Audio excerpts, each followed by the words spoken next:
like a brave romance. Through the wire, through the breeze, big brave pants riding with ease. So Becky, here we are, our very first Big Brave Pants podcast, which we are calling Big Brave Pants Tales from the Hayloft, which is a beautiful room Not sure about that. at your very lovely yard. So thank you very much for letting us use this. And I think it's going to be Big Brave Pants headquarters, is that right? It is indeed. Yeah. Excellent, excellent. So over the coming weeks, I know you and I have been discussing this for a little while, and we sort of came up with this idea. As I say, over the coming weeks, we're going to be hopefully interviewing a few of our lovely Big Brave Pants members. Yeah, they don't know it yet, No. but they'll be getting the invites any minute. Yeah, we haven't asked them yet, but I'm sure they'll be up for it. I'm rather hoping that Sarah Lakey will, donate some cakes while we're doing it. So just a big shout out to her. We're hopefully going to be doing some interviews with those guys and finding out a little bit about their background, how they got into horses, a little bit about perhaps life outside of horses as well, because we do all Is there life outside of Well, horses? no, there isn't. Actually, there isn't. So doing that, and then also we've made a very long list, haven't we, of people we'd like to interview, local people who are in the equestrian profession, maybe some physios, blah, blah, blah, blah, all those types of people. Yeah. So hopefully a bit of horsey chat as well, and maybe we might get out on location at some point. That would be amazing, just to get out, with some horses would be good, wouldn't it? That would be good, yeah. Real stars of the show. Definitely. But first up, we thought we would do a little bit of an introduction about ourselves and how we got into horses and how we met, and a bit of background about how we came up with Big Brave Pants. Okay. So, shall I say a little bit about me? Yeah, then? do you want to go first? So I started riding when I was 6. Not a horsey family at all. My poor mum and dad had me and my sister nagging the whole time, entering the W.H. Smith's Win a Pony competition, who hopefully lots of people can remember that. Yeah, I can. I was convinced every year that I was going to win. Never did. Just had riding lessons and helped at the local riding school till I was finished university, got a loan for a car from the bank. Thank you, Barclays. Bought a horse. And then I've had horses ever since. That particular horse I had for the whole of his life, and he's buried here in the field because he was very special. Wow. And then children, they also all have ridden. And that's how we met, really, isn't it? So, it is, yeah. Down the track, wasn't it? On the track, you were keeping your horses down there and ours are up here at home. All the children were doing pony club, and we were the typical pony club mums, chasing after them, trying to, for my boys particularly, trying to remember they'd actually remembered to pack everything they needed. Even the horse could probably be left behind with them. You'd never quite know till you got there whether we had everything. Anyway, you ought to say a little bit about your... Yeah, so I started riding when I was 5. My parents aren't particularly horsey. My mum definitely isn't, should I say, she's still around. But my dad, he loved horses. He rode when he was a kid. So when I was a kid, and he used to just drive me around and do all the horsey things with me. So take me for my lessons. I started when I was 5, went for lessons. In fact, I'm still in contact with my very first instructor. Wow. Who is just up the road, and her name is Kathy Edwards. Oh, wow. So she's still local? She's at Titchfield area, Cattersville, Titchfield area. And she must be well into her 80s now, but she's still horsey. She's still got her yard and what have you. So I still keep in contact with her, which is hilarious. I didn't own my own horse until my husband Pete brought me Freya. That was very kind of Yeah, him. it was. Yeah, totally. So I rode all the way through my childhood, and then I worked at the local riding stable, which is literally up the road from us. I think that needs to be another podcast, actually. Yeah, The tales yeah. from the old-fashioned Yeah, riding school that you'd help at totally, all yeah. weekend to earn a ride on a pony. Yeah, just once a week. It Yeah. was like the ultimate slave labour. But so yeah, I did join the pony club as well, and I used to be able to take the ponies to the pony club, and then I also rode with my cousin because my auntie and uncle had a farm, and they bred, or they were breeding then as well, New Forest ponies. So I did get to ride with my cousin Dawn as well for quite a long time, and then sort of gave up for a bit when I was, I don't know, late teens, early 20s, and then had Millie, and she got into horse riding at the age of 4, and then it just sort of went from there, really. I think she had her ride on a horse at Moores Valley, and that sort of started it off when she was 4, and then we managed to get her some lessons with Heather Ashley's, one of her instructors. And then it became really apparent that was great if you're just going around and around in a school, but she really wanted to get out and do hacking and what have you. And that's when we met a lady called Mary Snell, who had the legendary Cedric. He's still around, I think. He is still around, yeah. Just down the track. And that's where we met you, and Millie was riding Cedric for a long time. And then we were lucky enough to get her now horse, Cody, because she wanted to event. And we went down the whole eventing route, which, did the boys do eventing, or No. did they do was it? Samuel refused to ever go into a dressage arena, so in I don't true blame boy him. style, he really didn't. He wasn't too keen on putting both hands on the reins at any time, and definitely not any sort of dressage. So he did TET, and they loved that, and they made a lot of good friends through that. And actually, he was quite a decent rider on the cross country things, just not in the dressage arena. He had some really nice. He had Buzz, who was a great cross country pony. And then he had Otis, who we've still got, who, again, loved jumping. So they had a really good time doing that. Alex was not quite so lucky with his horses. He had Mystery that would roll every time he went in water, which didn't go too well. So I think Alex then refused to do cross country because he wouldn't go through the water on Mystery, and I think once left Mystery in the middle of the water. And then he had Zed, who is probably quite well known throughout these parts. Yes. Not the most easy horse in the world, but we did love him. So Alex, he didn't ever want to give up with Zed, so he didn't have quite the success that Samuel did, but he had a lot of fun with Zed and learnt a lot himself, I think. Yeah. And of They're course, good for you, horses, aren't they? They definitely teach you lessons and make you better people, probably, through their little ways, shall we say. no, I think you're right. And Alex, of course, has now gone on to be an equine vet, hasn't he? Yeah, so he couldn't have had too bad a time with his horse. No. And I know he absolutely loved Zed. So, yeah, it taught him a lot. And now, eventing, as you know, Peggy's loves her eventing. But that's also she's learning a lot of resilience and how to keep picking herself up with disappointments. There's lots of highs, but there's a lot of lows. So she's still doing her eventing and loving it. Just having a little break at the moment while we try and sort out sort of horse soundness issues, which is a common theme for I know all equestrians, really, trying to keep them in tip-top shape so they can do their jobs that we ask them to do. Yeah, no, it's like it does teach them resilience, doesn't it? And like you say, how to pick themselves up if they have a disappointment.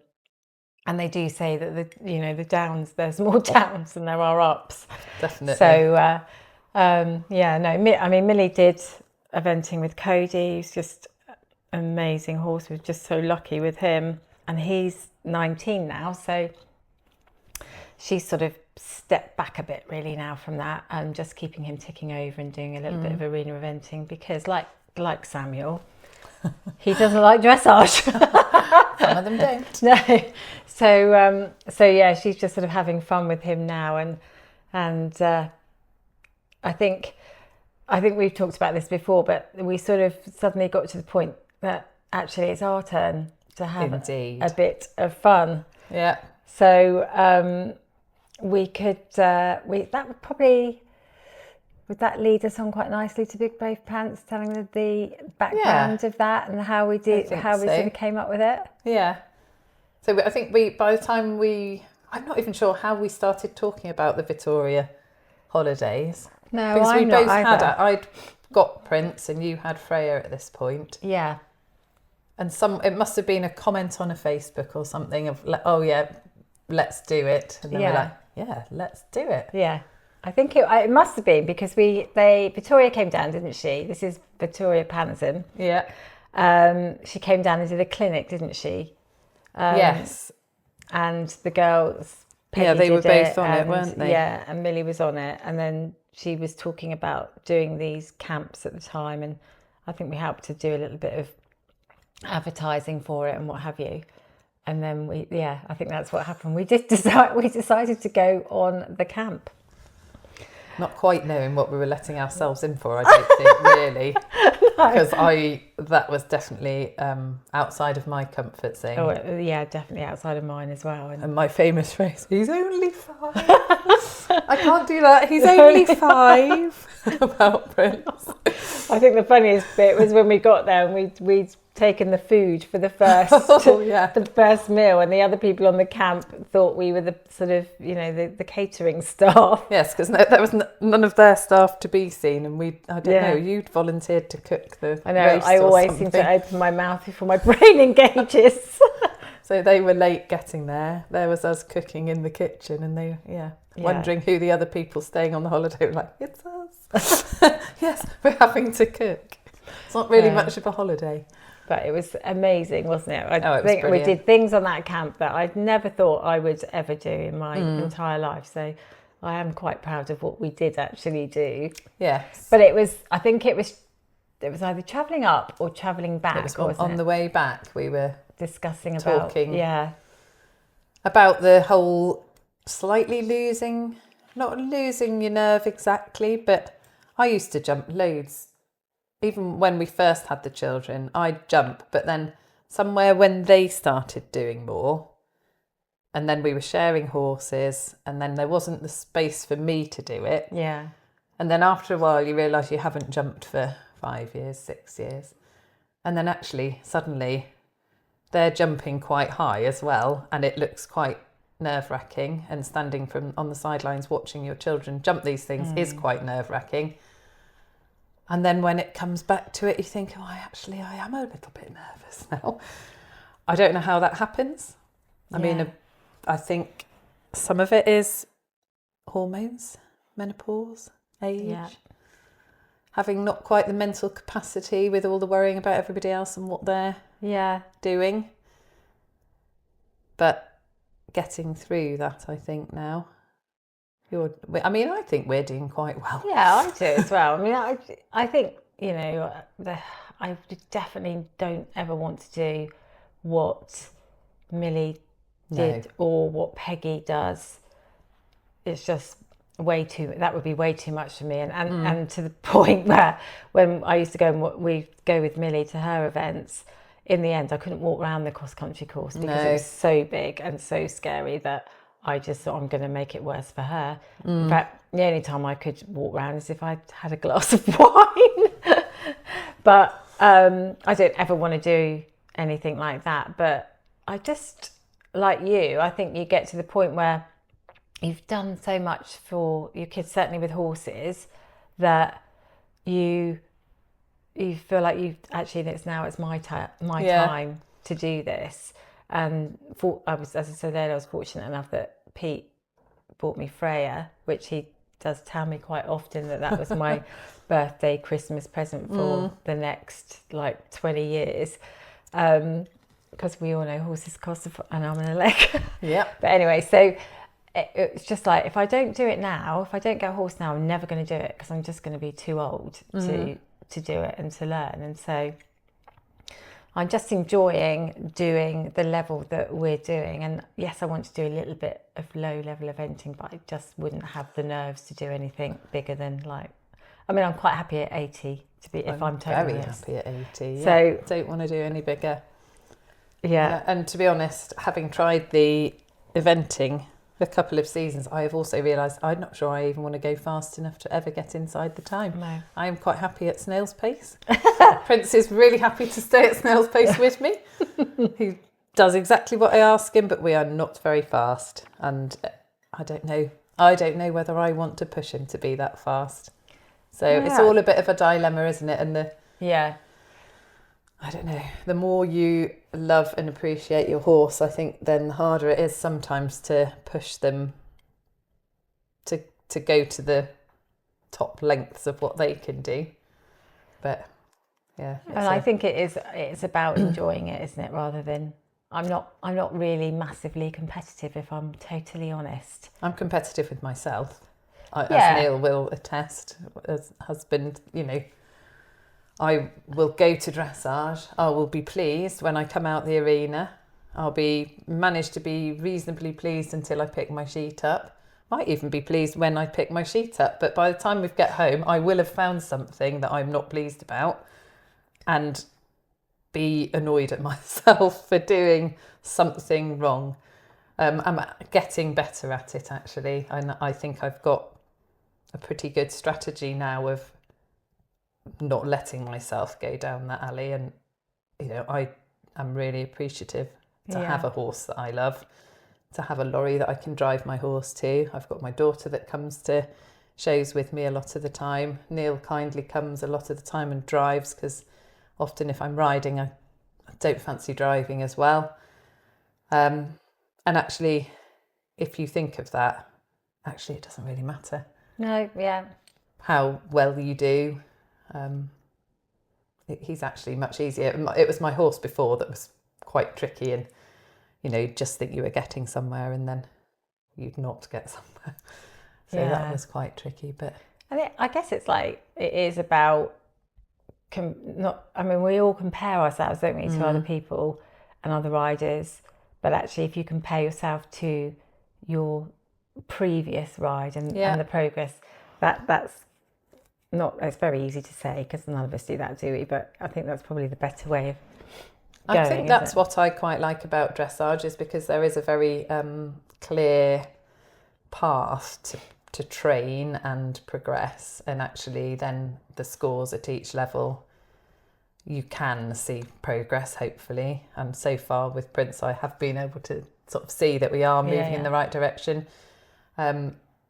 He's a really easy horse to train, which is brilliant. And I do feel like we're making progress, so I'm quite proud of that. I think learning to be able to be proud is quite a big thing, isn't it? So no, it is. And you are doing brilliantly well with him. He's well, we're not going to ever be world beaters, but I want to train him so he's the best athlete he can be, and he's capable and clever, able to do things, and just see how far we can get, really, but do it in a nice horse friendly way that never compromises his welfare, which is a big thing at the moment. So we'll see.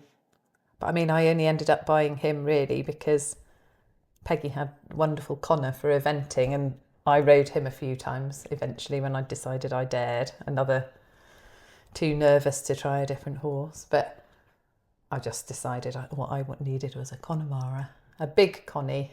So one very cold morning, too cold to ride the horses, scrolling through my phone, saw the advert of this lovely, very overheight 4-year-old Connemara in Ireland, and thought, that's the one for me. Neil's like, what? And then, so bought him unseen. And it was the best thing ever, really. So he arrived after Christmas. Was pretty pleased with him when he arrived and haven't looked back since. So it was a good move. Yes, no, he is lovely. In terms of Miss Freya, am I going to be too slow? Or I think with Miss Freya, I'm going to be too not fast. too slow. Cross country, because she is a very busy bee, bless her. So that might be my nemesis with her. But yeah, no. And dressage, or as I like to call it, stressage. So coming back to Big Brave Pants, the idea of creating Big Brave Pants on our journey back from Victoria's, I think like the two of us just agreed that we, love our horses, love riding, and wanted to spend time with other like-minded people and come together as a bit of a community, really, wasn't it? Without the judgment, no expectation. Because sometimes you feel the pressure you should be doing X, Y, and Z, and actually we very much wanted people to know that they don't have to be doing anything. If they're enjoying their horses, then they're welcome in the group, and we will celebrate every success with them, really, and help support in the frustrating bits, because we all know there's bits where it doesn't go so well. So yes, Big Brave Pants. That was the idea. We were thinking we needed to be braver than we used to be, and our pants are definitely bigger than they used to be. So that was the idea, wasn't it? Yeah, definitely. Yeah, and so the idea was born, wasn't it? And I think the first thing we did is we created a Facebook group community page, didn't we? And invited people that we knew, friends, through the horsey community, and then we had we met up, didn't we? Do you know what? I sort of think, what did we do first? We met up, didn't we, at the Empress of Blandings and had a first sort of get together. Yes, there was probably about 20 of us. Yeah, there was. Mostly still coming along, I think. A few people might have moved away. Yeah. There was, and then I think we did the first camp. I know the camps have been brilliant.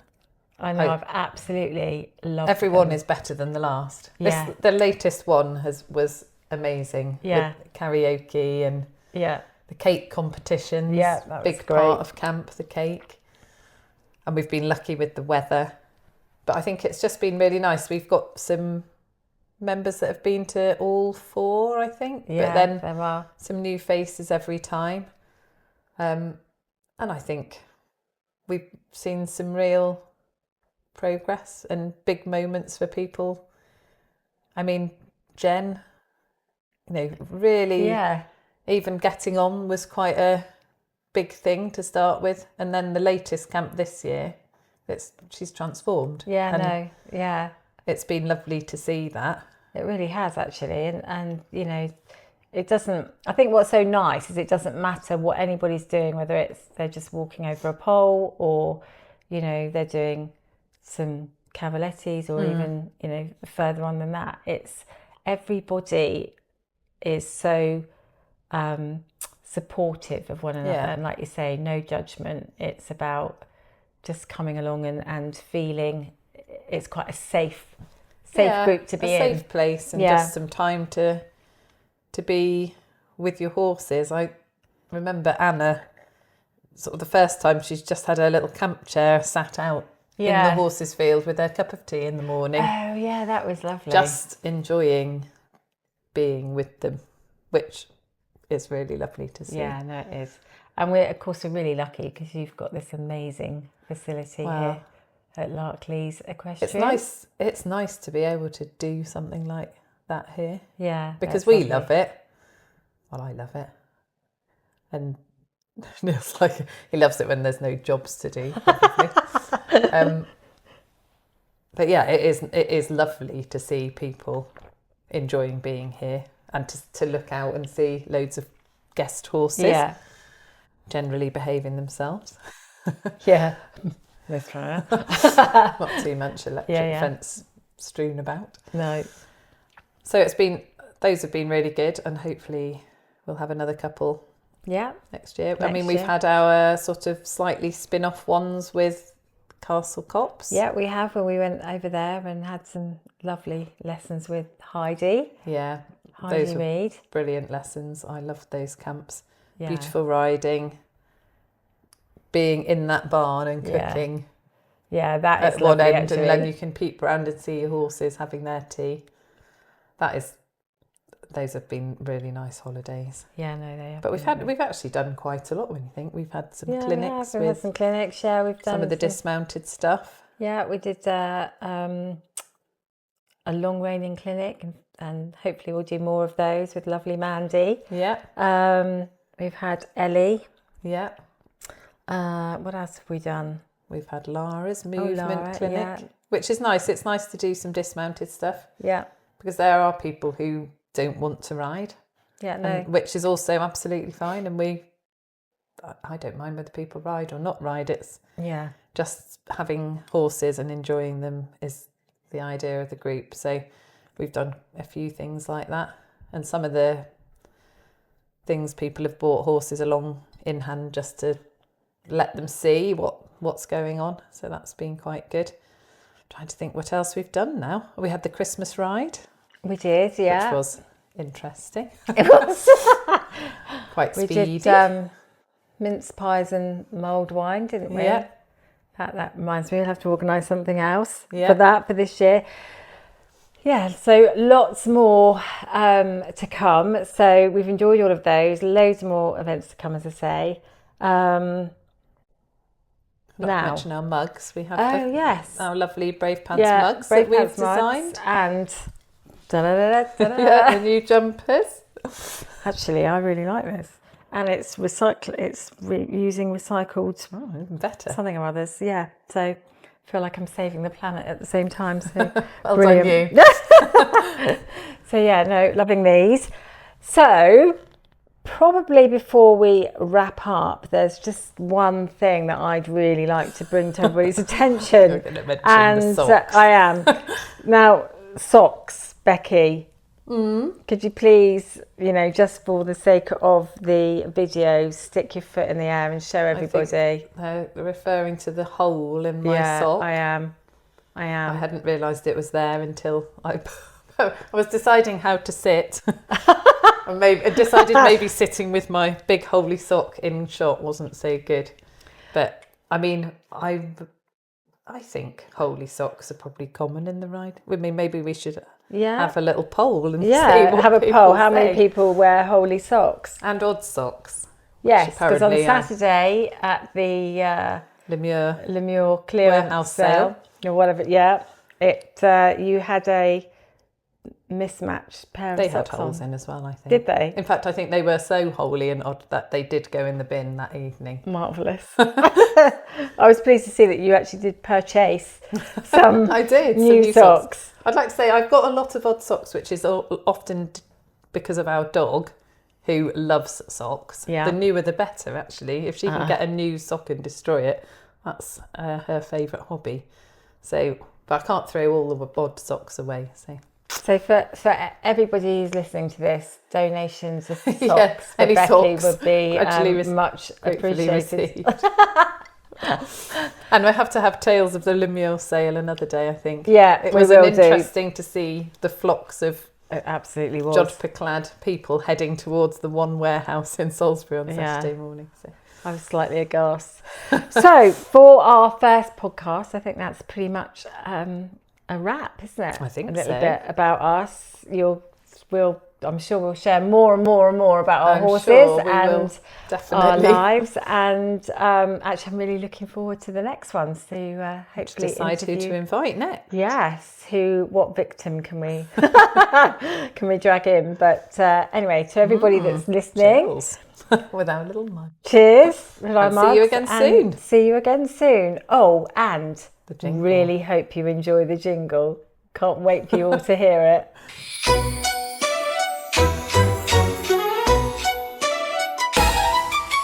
Click clop dreams in a dusty dance. Hooves hit the like a brave romance. Through the wire, through the breeze, big brave pants riding with ease. Big brave pants trot to the beat, step by step, it's a rhythmic feat. Brave and bold, no second glance. Saddle up tight in your big brave pants. Gallop through fields, let the rhythm sway. Every hoofbeat says we'll find our way. Tick tock, clip clop, onward we prance, living the dream in big brave pants.